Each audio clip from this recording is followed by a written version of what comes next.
I'm in my mid-20s, and a few weeks ago my car broke down in the middle of a 2-lane road just outside a small town. I didn't have any cell service, and there were no buildings or shops in sight, just endless stretches of road and trees. After waiting for over an hour and trying to flag down cars, a gray sedan finally pulled over.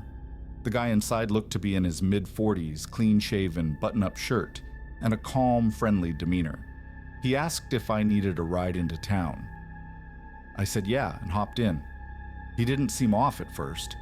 We made small talk about the weather, his job, how old my car looked. But something about him bugged me, his face. It felt too familiar, like I'd seen it somewhere recently. The whole time we were talking, I was racking my brain trying to remember. I kept stealing glances at his profile, trying not to be obvious. About 10 minutes into the ride, it hit me to search his description on Google. I opened my phone, still with no signal. But when we finally hit service again, I quickly typed it in. Man, mid-40s, gray sedan, scar near eye. Just enough to try something. The first thing that popped up was a local news article. It had his photo and a headline. Fugitive serial killer still at large, considered armed and dangerous. My blood ran cold. It was him. I'd seen his face all over the internet a couple weeks earlier. I didn't say a word. I just nodded along with whatever he was talking about and tried to act as normal as possible. I told him I really had to use the bathroom and asked if we could stop at the next gas station. He looked at me, smiled, and said, "Sure." As soon as he pulled in, I thanked him, opened the door, and bolted. I didn't look back.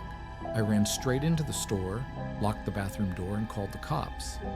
They showed up 15 minutes later, but by then the sedan was gone. I still don't know what would have happened if I hadn't recognized him in time, but I haven't hitchhiked since, and I never will again. My girlfriend and I have always been into weird adventures.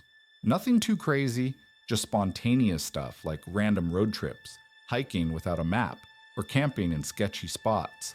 One evening around 7 p.m., we thought it'd be fun to try hitchhiking, just for the experience. Dumb, I know. We stood by this quiet road for about 15 minutes before a dark green SUV pulled up. The guy driving looked normal, late 30s maybe, clean cut, friendly smile. He leaned over and said, "I can take you anywhere you want to go." He seemed chill enough, so we got in. At first, the guy was super chatty, asked where we were headed, cracked a few jokes, even gave us snacks from his glove box. But about 20 minutes in, I heard this weird thud from the back of the car. It wasn't loud, but it was heavy, like something shifted in the trunk. I glanced back, but he kept talking like nothing happened. My girlfriend asked, "What was that?" He smiled and said, "Oh, don't worry. It does that sometimes.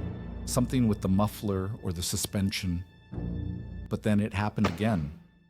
She gave me a look, half curiosity, half concern.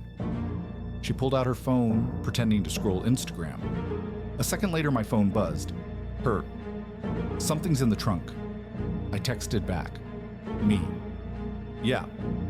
Stay calm, he's lying." I stayed quiet, watching the rearview mirror. Then I heard it. A phone ringing, muffled, coming from the back. My girlfriend asked, "Hey, is that your phone?" He hesitated. Yeah. Must be in the back somewhere." He was lying. She didn't say anything else, just quietly dialed 911 and pretended to be on a casual call with her mom. "Hey, Mom. Yeah, we're almost there. Route 9, green SUV. Plate starts with B7.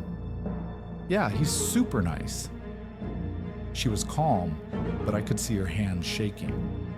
5 minutes later, flashing lights showed up behind us. He looked in the mirror, and his whole energy changed. He tried to speed up, but the cops were already on him. We pulled over. They got him out of the car, handcuffed him on the spot. When they opened the trunk, I'll never forget what I saw. There was a teenage girl, maybe 16, unconscious but breathing.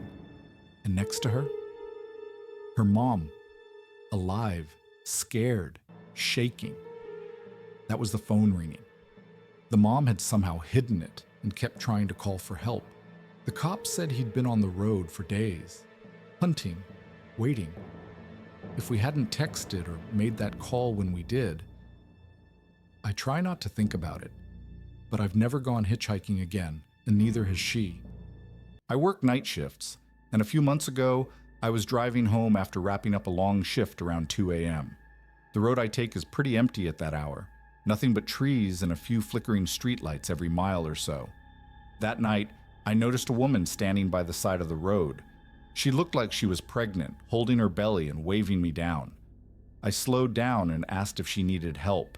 She nodded quickly and said she was trying to get home, something about her phone dying and no way to contact anyone. I figured I couldn't just leave her out there like that, so I told her to get in. At first she was quiet, thankful. She told me her address and I started driving in that direction. But as we got closer to the location she gave me, something started to feel off. She got more restless, started checking her phone constantly, even though she had said earlier that it was dead. Her eyes were darting around, and she kept whispering something I couldn't quite hear. The road we were on narrowed, and up ahead, I noticed a couple of cars parked across the street, blocking it completely. No headlights, just sitting there in the dark. I asked her, "Is that your place?" And she didn't answer. She just sat there staring at the cars, like she was waiting for something. That's when it clicked. I slowed down, reached under my seat, and pulled out my registered handgun. I stopped the car, looked her dead in the eyes, and told her to get out. "Now," I said. "Get the fuck out." She didn't argue. She stepped out slowly, but as soon as she was clear of the door, she pulled her phone back out and started yelling into it. "He's on to us! He knows! Follow him now! We need that car!" I didn't wait. I gunned it in reverse, turned off down a side road, and didn't stop driving until I reached the nearest police station, which thankfully was just a few minutes away. When I told the cops what happened, they took it seriously. Said there had been similar reports, people pretending to be in distress to lure drivers into ambushes. I haven't heard back since, but I still see her face in my rearview mirror sometimes, expressionless, like she knew exactly what she was doing. When I was in high school, I used to walk home most days. One afternoon, it started pouring unexpectedly, and I was a good 2 miles from my house. I stood under a bus stop with no cover, soaked, hoping someone would take pity on me. A white pickup pulled up, the man behind the wheel smiling as he asked if I needed a ride. He looked normal, dad vibes, mid-50s, even had a car seat in the back. Against my better judgment, I got in. At first it was quiet, just the sound of the wipers and the road. But then he said, "You've grown so much since the last time I saw you." I turned toward him, confused. "Excuse me?" I asked. "You don't remember me, do you? From the park, when you were little. You had that red balloon."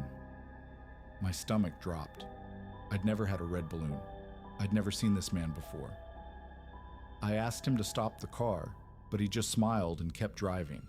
I reached for my phone, no signal. We passed the street to my house.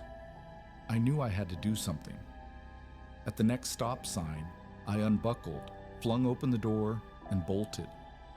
He didn't follow me. He just sat there watching me run, that smile never leaving his face. I never saw that truck again. I didn't even tell my parents. I don't think they would have believed me. But I still remember the way he said "red balloon," like he'd been waiting years to say it.